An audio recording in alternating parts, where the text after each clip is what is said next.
अस्सलाम वालेकुम वरहमतुल्लाहि वबरकातुह। ધોરણ 11 ભૌતિક વિજ્ઞાન ચેપ્ટર નંબર 6 કાર્ય ઉર્જા અને power work power and energy. Last time થોડી પ્રસ્તાવનાની વાત કરેલી 3 દિવસ પહેલા, બરાબર છે. 3 દિવસમાં વિડીયો લેક્ચર નથી બન્યો, વાંધો નહીં. તો 3 દિવસ પહેલા આપણે પ્રસ્તાવનાની વાત કરેલી. વર્ક કોને કહેવાય, પાવર કોને કહેવાય, એનર્જી કોને કહેવાય, વ્યવહારિક જીવનમાં આ જે ટર્મ્સ છે એનો આપણે ઉપયોગ કઈ રીતે કરીએ, કયા સંદર્ભમાં કરીએ, તેની સાથે સાથે વર્કને સમજવા માટે આપણે સદિશના અદિશ ગુણાકારની વાત કરેલી કે અદિશ ગુણાકાર કેવી રીતે કરવામાં આવે. કેમ કે કાર્ય જે છે એ બે સદિશ રાશિઓના અદિશ ગુણાકારથી મળતી રાશિ છે. કે બે સદિશ રાશિઓ એટલે કે બળ અને સ્થાનાંતર નામની બે સદિશ રાશિઓનો તમે અદિશ ગુણાકાર કરો તો એ અદિશ ગુણાકારથી તમને જે રાશિ મળે એ તમારી અદિશ રાશિ છે, જેને કાર્ય તમે કહો છો, બરાબર છે. તો એ કાર્યની આપણે સમજૂતી મેળવેલી અદિશ ગુણાકારના સંદર્ભમાં એફ ડોટ ડી. ઓકે, એના પરથી એફ ડી કોસ થીટા એવું સૂત્ર તાળવેલું. બે સદિશોનો અદિશ ગુણાકાર એ ડોટ બી બરાબર એ બી કોસ થીટા. કોસ થીટાનું મૂલ્ય શું આવે એની પણ ચર્ચા કરેલી, એક ઉદાહરણ પણ કરેલું. હવે આપણે ચેપ્ટરના મેઇન ટોપિક પર આવીએ. કાર્ય કહેવાય કોને, બરાબર છે. તો કાર્યની વ્યાખ્યા શું, કાર્ય પરથી ગતિ ઉર્જાની વ્યાખ્યા શું, અને કાર્ય અને ગતિ ઉર્જાની વ્યાખ્યા આપીને કાર્ય ઉર્જા પ્રમેય સાબિત કરો એવું તમને પ્રશ્ન પૂછી શકાય, બરાબર છે. કાર્ય ઉર્જા પ્રમેય લખો અને સાબિત કરો. તો સૌથી પહેલા કાર્ય કોને કહેવાય, તો બળ અને બળ પર લાગતું હોય તે દરમિયાન થયેલા સ્થાનાંતરને શું કહેવાય, કાર્ય કહેવાય. તો કાર્યની વ્યાખ્યા શું થશે, બળ અને બળ લાગતા વખતે અથવા બળ લાગતા દરમિયાન પદાર્થે કરેલા સ્થાનાંતરના ગુણાકારને શું કહેવાય, કાર્ય કહે છે. તો કાર્યની વ્યાખ્યા શું, પદાર્થ પર બળ લગાડતા તે દરમિયાન પદાર્થે કરેલા સ્થાનાંતરના ગુણાકારને શું કહેવાય, કાર્ય કહેવાય, બરાબર છે.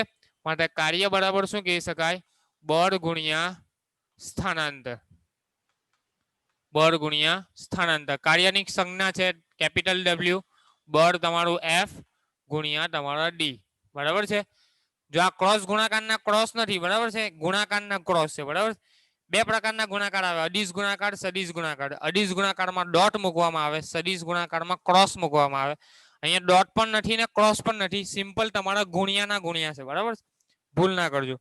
ચાલો, હવે કાર્યનું મૂલ્ય બળ અને સ્થાનાંતર એક જ દિશામાં હોય. તમારે માનો કે કોઈ પદાર્થ પર તમે બળ લગાડો છો, એ પદાર્થનું સ્થાનાંતર તમારું બળની દિશામાં જ થાય તો તમારું કાર્ય કેવું થાય, ધન થાય. પદાર્થનું સ્થાનાંતર બળની વિરુદ્ધ દિશામાં થાય તો તમારું કાર્ય ઋણ કહેવાય. અને પદાર્થનું સ્થાનાંતર થાય જ નહીં તો કાર્ય તમારું કેવું થાય, શૂન્ય થાય, બરાબર છે. તો કાર્ય 3 પ્રકારે મળી શકે. એક તો તમારું ધન કાર્ય, બરાબર છે, બીજું તમારા ઋણ કાર્ય, અને ત્રીજું તમારું શૂન્ય કાર્ય. ઓકે, ધન કાર્ય કોને કહેવાય, તો પદાર્થનું સ્થાનાંતર બળની દિશામાં જ થાય. માની લો કે કોઈ બ્લોક છે, એ બ્લોક પર આ દિશામાં બળ લાગે છે, આ દિશામાં બળ લાગે છે અને બ્લોકનું સ્થાનાંતર પણ આ દિશામાં થાય છે, તો અહીંયા થયેલું કાર્ય કેટલું કહેવાય, તમારું ધન કાર્ય કહેવાય. માની લો કે કોઈ પદાર્થ છે એના પર બળ આ દિશામાં લાગે છે અને સ્થાનાંતર આ દિશામાં કરે છે, વિરુદ્ધ દિશામાં સ્થાનાંતર થાય તો તમારું કાર્ય ઋણ કહેવાય. અને કોઈ પદાર્થ પર તમે બળ લગાડો ને એનું સ્થાનાંતર નથી, માની લો કે આ બોર્ડ છે, એ બોર્ડ પર હું આ રીતે બળ લગાડું છું પણ એનું સ્થાનાંતર નથી થતું, બરાબર છે, તો કાર્ય શૂન્ય છે, બરાબર છે. બંનેના ગુણાકારમાંથી કોઈ એક વસ્તુ 0 તો તમારું કાર્યનું મૂલ્ય 0 થશે. આગળ ડિટેલમાં ચર્ચા કરીશું, ધન કાર્ય ક્યારે થાય, ઋણ કાર્ય ક્યારે થાય અને શૂન્ય કાર્ય ક્યારે મળે એની આપણે ડિટેલ ચર્ચા કરીશું, બરાબર છે. કાર્ય 3 પ્રકારે તમને મળી શકે. હવે ઉર્જાની ડેફિનેશન આપણે મેળવેલી, કાર્ય કરવાની ક્ષમતા. કાર્ય કરવાની જે ક્ષમતા હોય એને શું કહેવાય, ઉર્જા કહેવાય, બરાબર છે. 9મા ધોરણમાં 10મા ધોરણમાં તમે ડેફિનેશન ભણીને આવ્યા હશે. કાર્ય કરવાની ક્ષમતાને શું કહેવાય, ઉર્જા કહેવામાં આવે. તો આના પરથી આપણે ગતિ ઉર્જાની વ્યાખ્યા આપવી હોય, ગતિ ઉર્જાની, તો ગતિ ઉર્જાની વ્યાખ્યા શું થાય કે પદાર્થ ગતિમાં હોય ત્યારે પદાર્થની કાર્ય કરવાની ક્ષમતાને શું કહેવાય, ગતિ ઉર્જા કહેવાય. બરાબર છે. જ્યારે પદાર્થ ગતિમાં હોય, જ્યારે પદાર્થ ગતિમાં હોય તે દરમિયાન અથવા તે વખતે કાર્ય કરવાની પદાર્થની ક્ષમતાને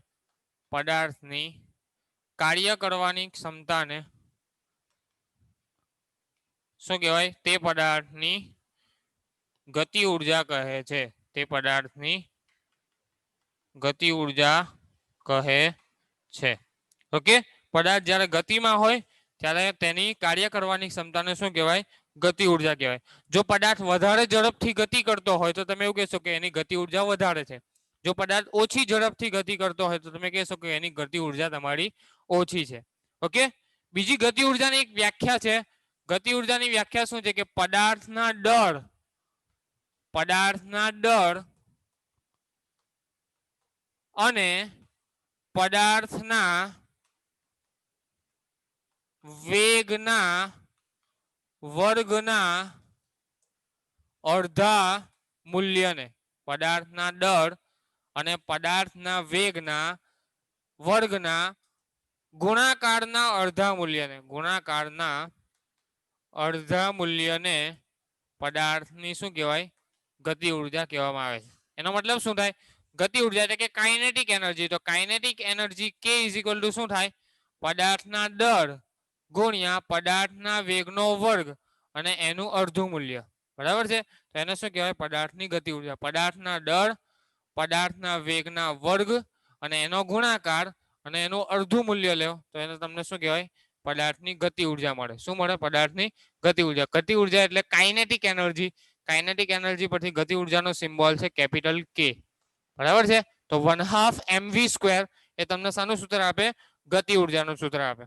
ચલો, આ તમારી સિમ્પલ ચર્ચા થઈ ગઈ કે કાર્ય કહેવાય કોને, કાર્ય ક્યારે ધન હોય, કાર્ય ક્યારે ઋણ હોય, કાર્ય ક્યારે શૂન્ય હોય. બરાબર છે. કાર્ય પરથી ઉર્જાની વ્યાખ્યા આપી, ઉર્જા પરથી ગતિ ઉર્જાની વ્યાખ્યા આપી અને ગતિ ઉર્જાનું સૂત્ર મેળવ્યું. બરાબર છે. હવે આપણે સાબિત કરીએ કાર્ય ઉર્જા પ્રમેય. શું સાબિત કરીએ? કાર્ય અને ઉર્જાનો પ્રમેય. કે કાર્ય એ શું છે? કે ભાઈ પદાર્થની ગતિ ઉર્જામાં થતો ફેરફાર જ છે. શું છે કાર્ય? ગતિ ઉર્જામાં થતો ફેરફાર છે એવું સાબિત કરો. એને શું કહેવાય? કાર્ય ઉર્જા પ્રમેય. ડેલ્ટા K = W તમારે સાબિત કરવાના. શું કરવાના? Delta K = W. કેવી રીતે સાબિત કરશો જોઈએ? કાર્ય ઉર્જા પ્રમેય. કાર્ય ઉર્જા તમને 2 માર્ક્સમાં કે 3 માર્ક્સમાં થિયરી પૂછાય. કાર્ય ઉર્જા પ્રમેય લખો અને સાબિત કરો. તો કાર્ય ઉર્જા પ્રમેય શું કે? તો સૌથી પહેલા આપણે માની લે કે ધારો કે કોઈ પદાર્થ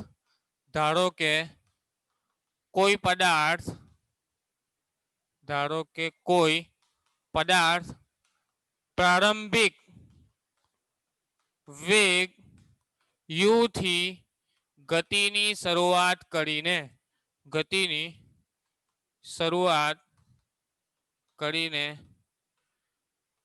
વેગ v પ્રાપ્ત કરે છે. બરાબર છે.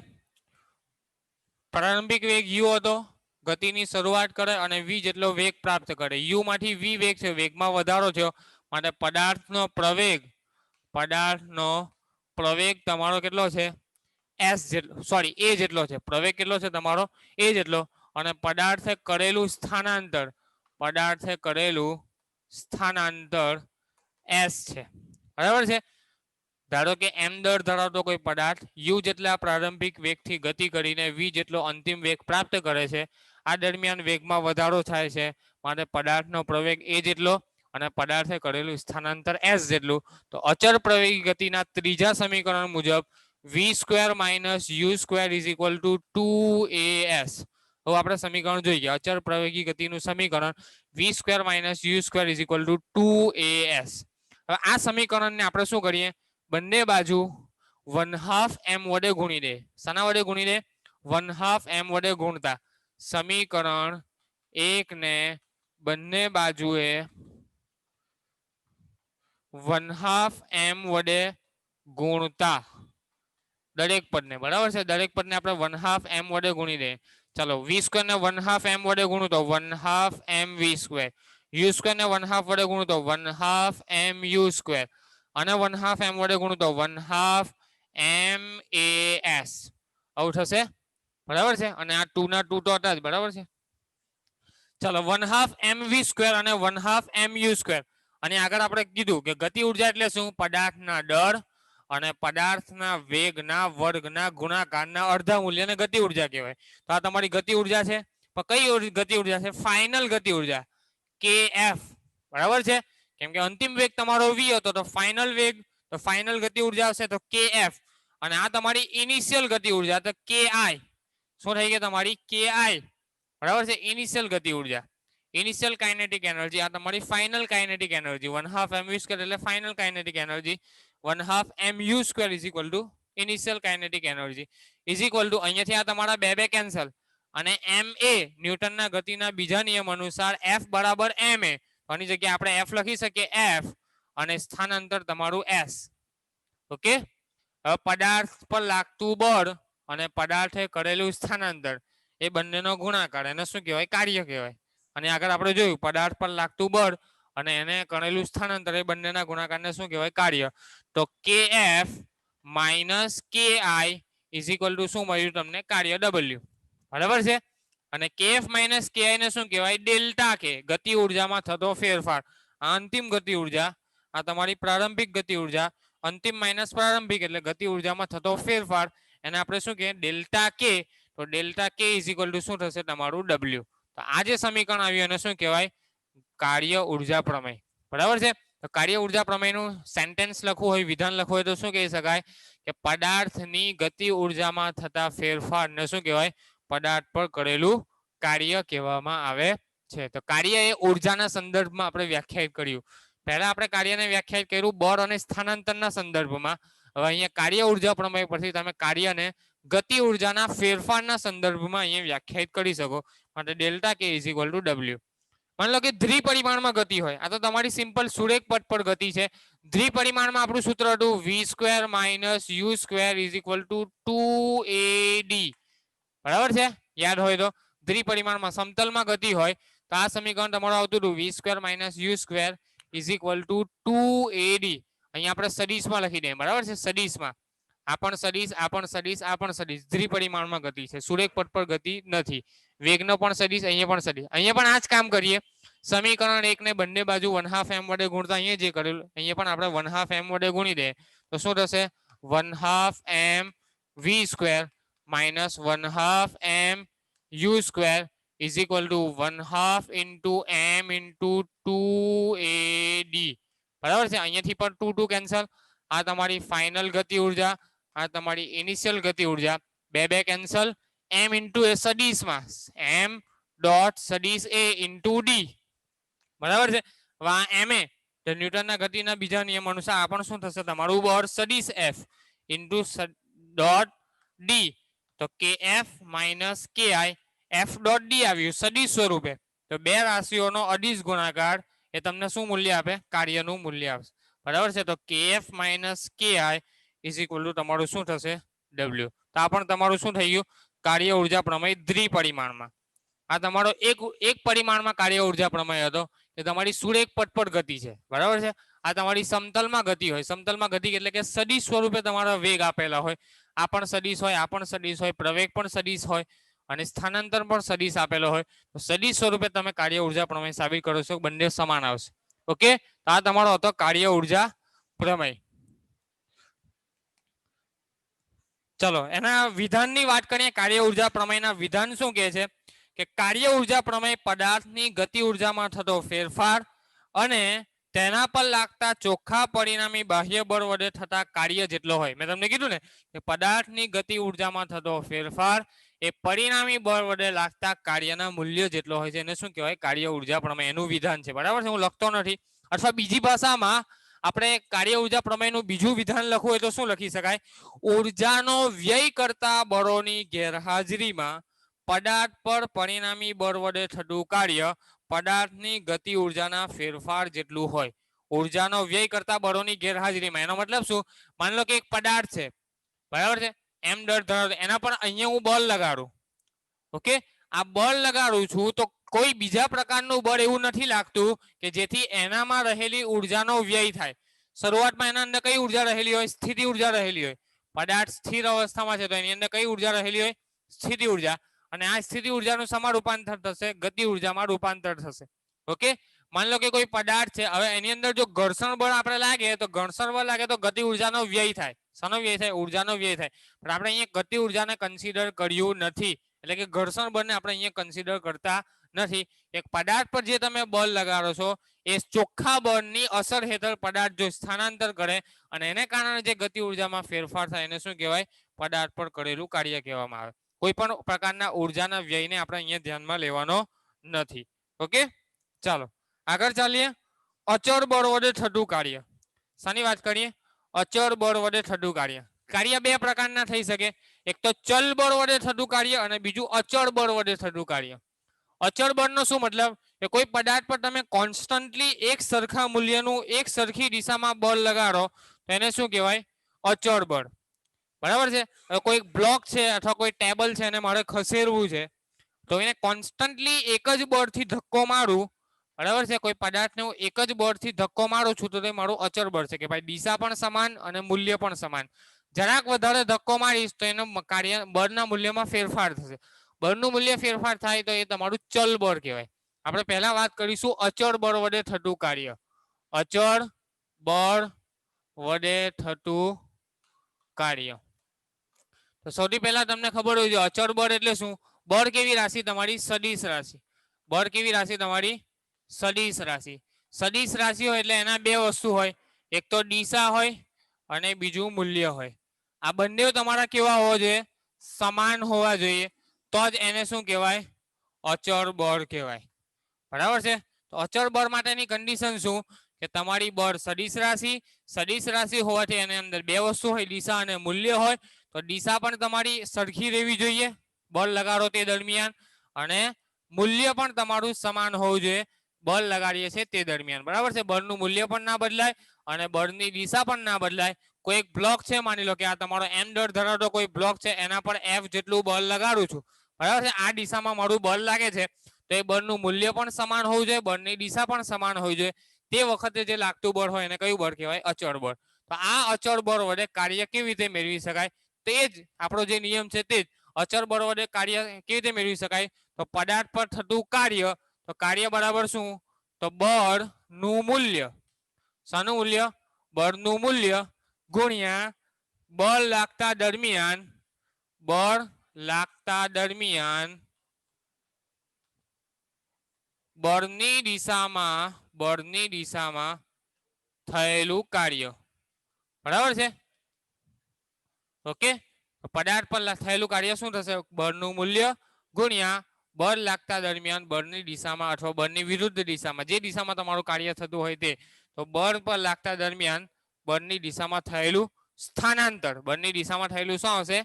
સ્થાનાંતર. ઓકે, એ જ નિયમ આવશે. હવે એવું જરૂરી નથી કે પદાર્થ પર સમશીતોષ દિશામાં જ બળ લાગે દરેક વખત. બરાબર છે. પદાર્થ પર સમશીતોષ દિશામાં જ બળ લાગે એવું જરૂરી નથી. કેટલી વખત બળ ક્રોસ પણ લાગે. તમે અનુભવ કર્યો હશે. માની લો કે કોઈ પદાર્થ છે, m દળ ધરાવતો કોઈ પદાર્થ છે, માની લો કે, ઓકે, આ m દળ ધરાવતો કોઈ પદાર્થ છે, એની ઉપર આ દિશામાં બળ લાગે છે. બળ કઈ દિશામાં લાગે છે? પરિણામી બળ આ દિશામાં લાગે છે. ઓકે, તો હવે એનું સ્થાનાંતર તો કઈ દિશામાં થશે? આ દિશામાં જ થશે. સ્થાનાંતર તો આ દિશામાં જ, કે બળ અને સ્થાનાંતરનો સદિશ એકબીજા વચ્ચે થીટા જેટલો ખૂણો બનાવે છે. ઓકે, તો આ જે બળ લાગે છે એ બળના બે ઘટકો અસ્તિત્વમાં આવે.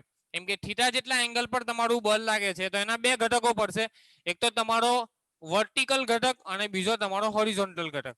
બરાબર છે. કોઈ પણ સદિશના બે ઘટકો પડે તો આ જે ઘટક છે એને કહેવાશે તમારો f cos થીટા, અને આ જે ઘટક આવશે એ તમારો f sin થીટા. સદિશ પ્રમાણે, બરાબર છે. બળના બે ઘટકો આવશે, f cos થીટા અને f sin થીટા. ઉદાહરણ આપું છું કે આવું બળ ક્યારે લાગે. તમે બળદગાડું જોયું હશે, ઘોડાગાડી કે બળદગાડી, તો એ પોતાના ખભા પર જે ઘોડાગાડીને ટેકવે છે અને બળ લગાડે છે. હવે ગાડી તો નીચે છે તમારી, બરાબર છે, બળ આ રીતે લાગે છે. આ માન લો કે ઘોડાગાડીનો ખભો છે, જે ઘોડો છે એનો ખભો છે, અને તમારી ઘોડાગાડી તો નીચે છે, એના ટાયર તો નીચે છે.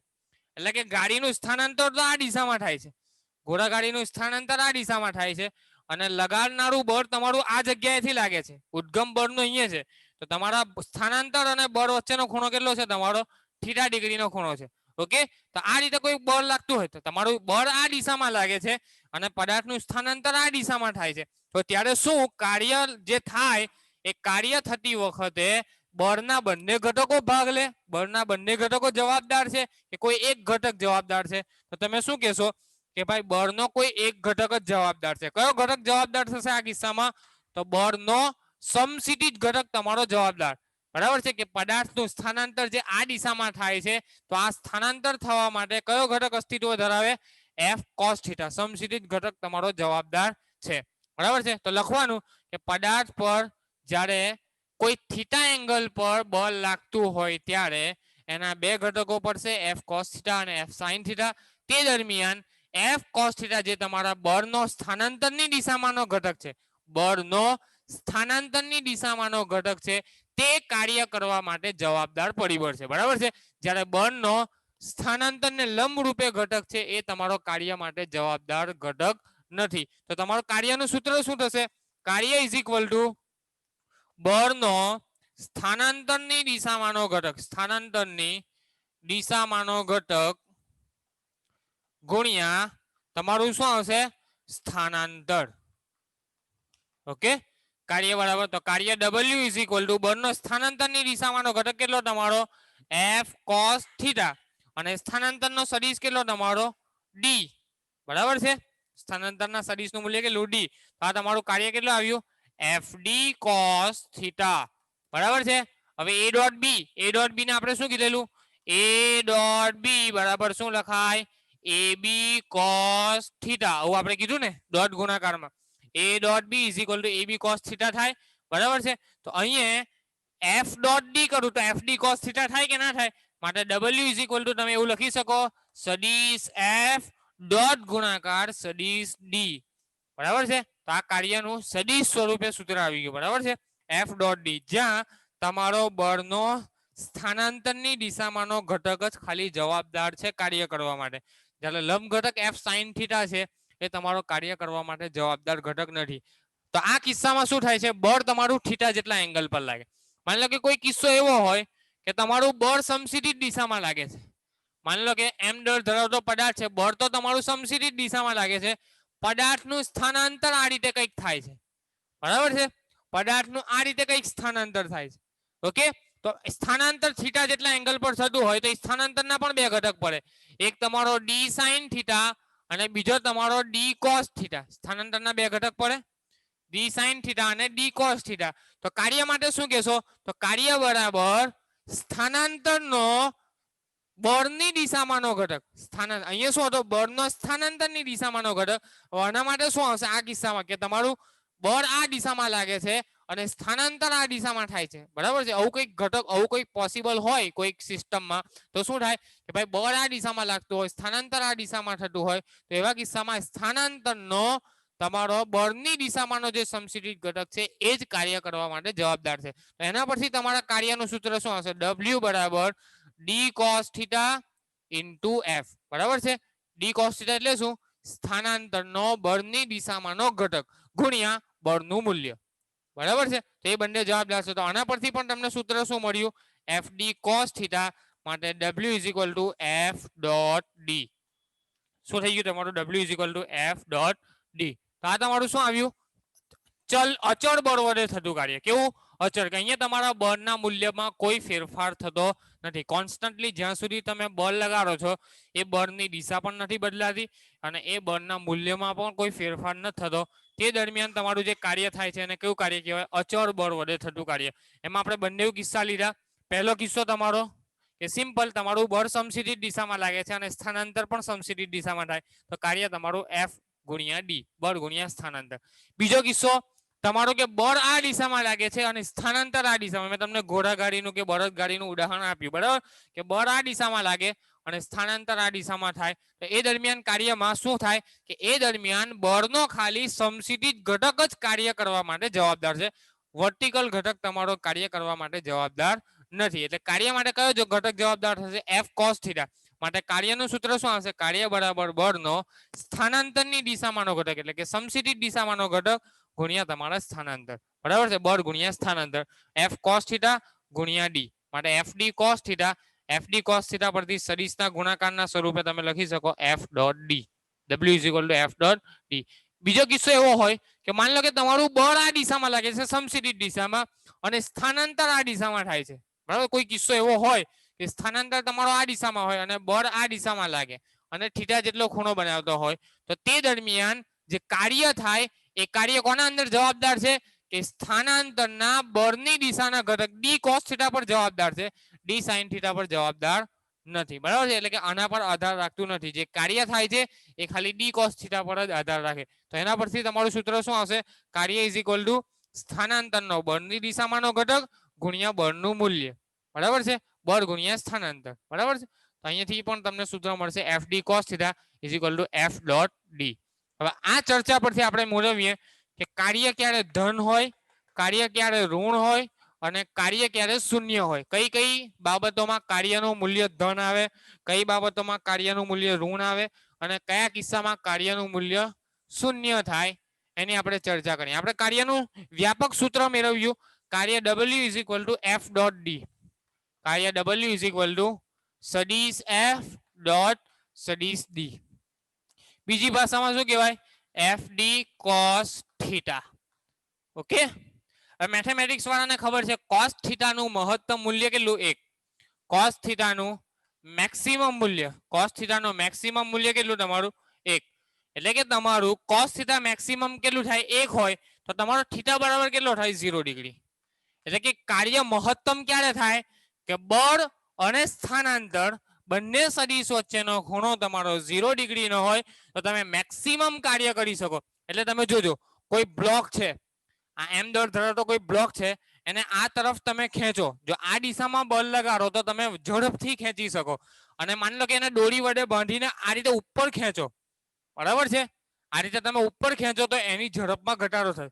કોઈ બ્લોક છે એને તમે નીચે બેસીને ખેંચો, બરાબર, સમક્ષિતિજ દિશામાં બળ લગાડો તો ઝડપથી ખેંચાઈ જાય. અને એ જ બ્લોકને તમે અહીંયાથી ઉભા રહેલા છો અને બ્લોક નીચે, તમે નાના હતા ત્યારે પેલી રમકડાની ગાડી દોરી વડે બાંધીને ચલાવતા હશે, બરાબર છે. તો એ દરમિયાન શું થાય કે એ ગાડીને ખેંચવા માટે તમારે બળ વધારે લાગવું પડે અથવા કાર્ય ઓછું થાય. કાર્ય ઓછું થાય એનો શું મતલબ કે સ્થાનાંતર એ ગાડી તમારી ઓછું કરે. સીધું સીધું બળ લગાડો તો સ્થાનાંતર વધારે થાય, મેક્સિમમ કાર્ય થાય. જ્યારે તમારું આ રીતે થીટા એંગલ પર બળ લાગતું હોય ત્યારે તમારું કાર્ય ઓછું થાય, બરાબર છે. તો એ દરમિયાન તમારું મેક્સિમમ ખૂણો કેટલો હોવો જોઈએ? થીટા બરાબર 0 ડિગ્રી. તો તમારો 0 ડિગ્રીનો ખૂણો હોય તો તમારું કાર્ય કેવું થાય? મેક્સિમમ થાય. હવે આપણે ધન કાર્યની વ્યાખ્યા કરી કે કાર્ય ધન ક્યારે હોય? તો તમારા ખૂણાનું મૂલ્ય 0 less than theta less than 90. 0 થી 90 ડિગ્રી વચ્ચેનો તમારો ખૂણો હોય તો કાર્ય કેવું મળશે તમને? ધન. કાર્ય કેવું મળશે તમને? ધન મળશે. ઓકે. માની લો કે તમારું ખૂણો 90 થી મોટો છે. કેવો ખૂણો છે તમારો? 90 થી મોટો. 90 less than theta less than 180 degree. 90 થી લઈને 180 સુધીનો ખૂણો છે. 90 થી લઈને 180 ના ખૂણા માટે cos થીટાનું મૂલ્ય ઋણ આવે. કોનું મૂલ્ય? cos થીટાનું મૂલ્ય ઋણ આવે એટલે કાર્ય તમારું ઋણ થાય. કાર્ય ઋણ થાય એનો મતલબ કે જે દિશામાં બળ લાગે છે એની વિરુદ્ધ દિશામાં તમારું સ્થાનાંતર થાય છે. તો આ દરમિયાન તમારું કાર્ય કેવું થાય? ઋણ થાય. કોઈ મને ઉદાહરણ આપશે કે આવો કોઈ કિસ્સો તમે જોઈ લો કે જે દરમિયાન તમે બળ લગાડો છો ને એની વિરુદ્ધ દિશામાં સ્થાનાંતર થાય, બરાબર છે. ઘર્ષણ બળ. શું થાય? તમે બ્રેક કરો, વાહનનો બ્રેક કરો. બ્રેકનો શું મતલબ કે તમારો જે દિશામાં ગતિ છે એની વિરુદ્ધ દિશામાં તમે બળ લગાડો તો જ બ્રેક થાય ને. તમારી ગતિ આ દિશામાં છે તો બ્રેક ક્યારે થાય? તમારે ગતિની વિરુદ્ધ દિશામાં બળ લગાડો તો વાહન પર બ્રેક લાગે. બ્રેક આ તરફ લાગે અને બ્રેક લાગતા દરમિયાન પદાર્થ સ્થાનાંતર તો આ દિશામાં કરે. ધીમે ધીમે બ્રેક લાગે ને તો સ્થાનાંતર આ દિશામાં, બળ આ દિશામાં, પરસ્પર દિશા વિરુદ્ધ, બંને વચ્ચેનો ખૂણો 180 ડિગ્રી. કેટલો ખૂણો? બળ અને સ્થાનાંતર વચ્ચેનો ખૂણો કેટલો? 180 ડિગ્રી. 180 ડિગ્રી એટલે cos 180. cos 180 ની કિંમત -1. -1 એટલે કાર્ય તમારું ઋણ થઈ જાય. cos થીટા -1, cos 180 -1 એટલે -FD આવશે. -FD એટલે કાર્ય તમારું કેવું થઈ જાય? ઋણ. તો ઘર્ષણ બળની અસર હેઠળ થતા તમામ કાર્ય કેવા હોય? ઋણ હોય, બરાબર છે. અને ત્રીજો ટોપિક તમારો શૂન્ય કાર્ય. કયું? શૂન્ય કાર્ય. શૂન્ય કાર્ય બધા બહુ કિસ્સામાં હોય. નંબર 1, તમારું કાર્યનું સૂત્ર શું છે? W is equal to F into D into cos theta. ચલો, બળનું મૂલ્ય માની લો કે શૂન્ય હોય તમે કોઈ પદાર્થ પર કોઈ બળ જ નથી લગાડતા. માની લો કે એક બ્લોક તમારો સ્થિર છે, એના પર કોઈ પણ પ્રકારનું બળ લાગતું નથી, તો એના માટે શું થાય? કાર્યનું મૂલ્ય 0. આ 0 થાય, આ 0, તો કાર્ય પણ તમારું 0. એટલે પહેલો કિસ્સો, પદાર્થ પણ કોઈ પણ પ્રકારનું બાહ્ય બળ લાગતું ન હોય તે દરમિયાન થતું કાર્ય કેટલું તમારું? 0 હોય. માની લો કે કોઈ પદાર્થ પર તમે બળ લગાડો છો પણ સ્થાનાંતર જ નથી થતું, સ્થાનાંતર 0 છે. એવો કિસ્સો, આ દિવાલ છે, હું ધક્કો મારું છું, બરાબર છે, કાર્ય કર્યું, એટલે મેં શું કર્યું? બળ લગાડ્યું, બળ લાગ્યું પણ સ્થાનાંતર થયું નથી? થયું. દિવાલનું સ્થાનાંતર થતું નથી, સ્થાનાંતર 0, તો કાર્ય પણ તમારું 0. બરાબર છે. પહેલા જ મેં ચેપ્ટરની શરૂઆતમાં જ કીધેલું કે આ વ્યવહારિક જીવનમાં આપણે શું કહીએ છીએ કે મેં બહુ કામ કર્યું. એક માણસ આખો દિવસ એક પથ્થરને ધક્કો મારે છે 24 કલાક સુધી, પણ પથ્થર સ્થાનાંતર નથી કરતો, તો એ માણસ એમ કે મેં બહુ કામ કર્યું. તો ભૌતિક વિજ્ઞાનની ભાષામાં એવું કહેવાય કે એને કંઈ કામ નથી કર્યું. બરાબર છે. ભૌતિક વિજ્ઞાન ઊંધું છે. ભૌતિક વિજ્ઞાન શું કે જો પદાર્થ પર તમે બોલ લગાડો અને એનું સ્થાનાંતર થાય તો જ એને કાર્ય કરેલું કહેવાય. જો એનું સ્થાનાંતર ના થાય તો એને કાર્ય કરેલું કહેવાય નહીં. તમે કહેશો કે મેં 10 કલાક વાંચ્યું, 16 કલાક વાંચ્યું અને તમને આઉટપુટમાં, પરિણામમાં, રિઝલ્ટમાં 0% મળે, તો એનો શું મતલબ? તમારું કરેલું કાર્ય શૂન્ય છે. બરાબર છે. તમે જેટલું કામ કરો છો, જેટલું તમે વાંચો છો, રીડિંગ કરો છો, એનું તમને આઉટપુટ મળવું જોઈએ. બરાબર છે. અને તમને રિઝલ્ટમાં દેખાય. તમે બળ લગાડો તો સ્થાનાંતર થવું જોઈએ. સ્થાનાંતર થાય તો જ કાર્ય થયેલું કહેવાય. સ્થાનાંતર ના થાય તો તમારું કાર્ય થયેલું કહેવાય નહીં. અહીંયા ડી નું મૂલ્ય 0, સ્થાનાંતર 0. તમે બળ લગાડો છો, સ્થાનાંતર નથી થતું, ત્યારે પણ તમારું કાર્ય કેવું થશે? શૂન્ય થશે. અને એક કિસ્સો એવો છે કે થીટા બરાબર 90 ડિગ્રી હોય. બરાબર છે. થીટા બરાબર કેવું હોય? 90 ડિગ્રી. એટલે કે તમે બળ તમારું લંબ રૂપે લાગતું હોય. માની લો કે એક બ્લોક છે, આ રીતે એમ દર ધરાવતો કોઈ બ્લોક છે. આ બ્લોકને મારે આ રીતે ગતિ કરાવો છે અને ઉપર આ રીતે બળ લગાડો, થાય? એક પથ્થર છે અથવા એક બ્લોક છે અથવા એક ટેબલ છે, એ ટેબલ પર ઉપરથી બળ લગાડો, તમે એવું વિચારો કે આ બાજુ ગતિ કરે, પોસિબલ છે? નથી પોસિબલ. તમારે બળની દિશામાં બળ, મતલબ સ્થાનાંતરની દિશામાં બળ લગાડવું પડે. આ બાજુ એને સ્થાનાંતર કરાવવું હોય તો મારે આ દિશામાં બળ લગાડવું પડે, અથવા 0 થી લઈને 90 ડિગ્રી સુધીના વચ્ચેના કોઈ પણ ખૂણા માટે તમારે બળ લગાડવું પડે. જો તમે ઉપર 90 ડિગ્રી પર બળ લગાડો તો F અને D વચ્ચેનો ખૂણો 90, cos 90 ની કિંમત તમારી 0, તો કાર્યનું મૂલ્ય પણ 0 થાય. એટલે કે શું થાય? પદાર્થ પર લાગતું બળ અને પદાર્થના સ્થાનાંતરની દિશા પરસ્પર લંબ રૂપે હોય તો એના પર લાગતું કાર્ય શૂન્ય થાય. બરાબર છે. અને ચોથો કિસ્સો, 3 કિસ્સા તો મેં બતાવ્યા. F0 હોય તો પણ કાર્ય 0, D0 હોય તો પણ કાર્ય 0, થીટા 90 હોય તો પણ કાર્ય 0. અને ચોથો કિસ્સો, એક તમને ઉદાહરણ આપું, આજ 90 ડિગ્રીનો ઉદાહરણ આપું. તમે પથ્થર વડે અથવા દોરી વડે પથ્થરને બાંધો છો, બરાબર છે. કયું બળ લાગે અહીંયા? કેન્દ્રગામી બળ. કેન્દ્રગામી બળ લાગે ને, F. દોરી વડે પથ્થરને તમે આ રીતે ફેરવો છો તો કેન્દ્રગામી બળ લાગે. પદાર્થનું સ્થાનાંતર કઈ દિશામાં થાય? આ દિશામાં, સ્પર્શકની દિશામાં. પથ્થર ફરે છે આ રીતે, બળ આ દિશામાં લાગે છે, પદાર્થ આ રીતે દિશામાં ગતિ કરે છે. બંને વચ્ચેનો ખૂણો કેટલો? 90 ડિગ્રી. 10મા ધોરણમાં ભણીને આવ્યા, વર્તુળના કોઈ પણ બિંદુએ દોરેલો સ્પર્શક સ્પર્શ બિંદુએ દોરેલી ત્રિજ્યાને લંબ રૂપે હોય. 10મા ધોરણમાં વર્તુળમાં પ્રમેય ભણેલા. સ્પર્શ બિંદુએ દોરેલી ત્રિજ્યાને લંબ રૂપે, આ સ્પર્શ બિંદુ, આ સ્પર્શક, આ ત્રિજ્યા, બંને પરસ્પર કેવા હોય? લંબ રૂપે હોય. તો આ ખૂણો પણ તમારો 90. બળ સ્થાનાંતર, બળ સ્થાનાંતર કોઈ પણ બિંદુએ તમે વિચારી શકો. બરાબર છે. કોઈ પણ બિંદુએ. તો અહીંયા પણ 90 નો કેસ. તો અહીંયા પણ થયેલું વર્તુળમય ગતિ કરતા પદાર્થ માટે કાર્યનું મૂલ્ય કેટલું આવશે? તમારું 0 આવશે. ઓકે. એટલે છેલ્લી વાત કરી લઈએ આપણે કાર્યના એકમોની. શાની વાત કરીએ? કાર્યના જુદા જુદા એકમો. કાર્યના એકમો. તો કાર્યનું સૂત્ર શું? F into D. બરાબર છે. F.D. ચાલો, F નો એકમ તમારો ન્યૂટન, D નો એકમ તમારો મીટર. તો કાર્યનો એકમ શું થશે? Newton into metre. બીજી ભાષામાં એને જૂલ પણ કહેવામાં આવે. શું કહેવામાં આવે? જૂલ. કાર્યનો એકમ શું છે? જૂલ. બરાબર છે. બીજી ભાષામાં એમ કહેવાય કિલોગ્રામ ઇન્ટુ મીટર પર સેકન્ડ સ્ક્વેર. આ પણ એકમ છે. Kilo KG into metre square પર સેકન્ડ સ્ક્વેર. ઓકે. ન્યૂટન એટલે શું? કેજી ઇન્ટુ મીટર પર સેકન્ડ સ્ક્વેર. એના પરથી તમારો કિલોગ્રામ ઇન્ટુ મીટર સ્ક્વેર પર સેકન્ડ સ્ક્વેર, એને પણ જૂલ કહેવાય. બરાબર. તો કાર્યનો એક એકમ કયો છે? તમારો જૂલ. આ કઈ પદ્ધતિમાં? એસઆઈ પદ્ધતિમાં. કઈ પદ્ધતિમાં એકમ છે તમારો? એસઆઈ પદ્ધતિમાં, અથવા તમારી એમકેએસ પદ્ધતિમાં તમારો એકમ કહેવાય જૂલ. ઓકે. સીજીએસ પદ્ધતિની વાત કરું, સીજીએસ, તો સીજીએસ પદ્ધતિમાં કાર્યનો એકમ શું થાય? કિલોગ્રામની જગ્યાએ શું આવશે? ગ્રામ સેન્ટીમીટર સ્ક્વેર પર સેકન્ડ સ્ક્વેર. આવું થશે, બરાબર છે? ગ્રામ ઇન્ટુ સેન્ટીમીટર સ્ક્વેર પર સેકન્ડ સ્ક્વેર સીજીએસ પદ્ધતિમાં. બીજો એક એકમ છે તમારો અર્ગ. કઈ વાંધો નહીં, અર્ગ એકમ છે, બરાબર છે? કાર્યનો એક એકમ છે કયો? અર્ગ. અર્ગ એટલે શું? કે એક અર્ગ બરાબર 1 જૂલ બરાબર 1 જૂલ બરાબર 10⁷ ઘાત અર્ગ થાય. કેટલા થાય? કાર્યનો એક એકમ છે અર્ગ, અને 1 જૂલ કાર્ય બરાબર શું થાય? 10⁷ ઘાત અર્ગ. બરાબર છે? તો આ એક એકમ તમારો અર્ગ છે. બીજા પણ એકમો છે કાર્ય અને ઉર્જાના. ઇલેક્ટ્રોન વોલ્ટ, 12મા ધોરણમાં તમે ભણશો કાર્યનો એકમ ઇલેક્ટ્રોન વોલ્ટ.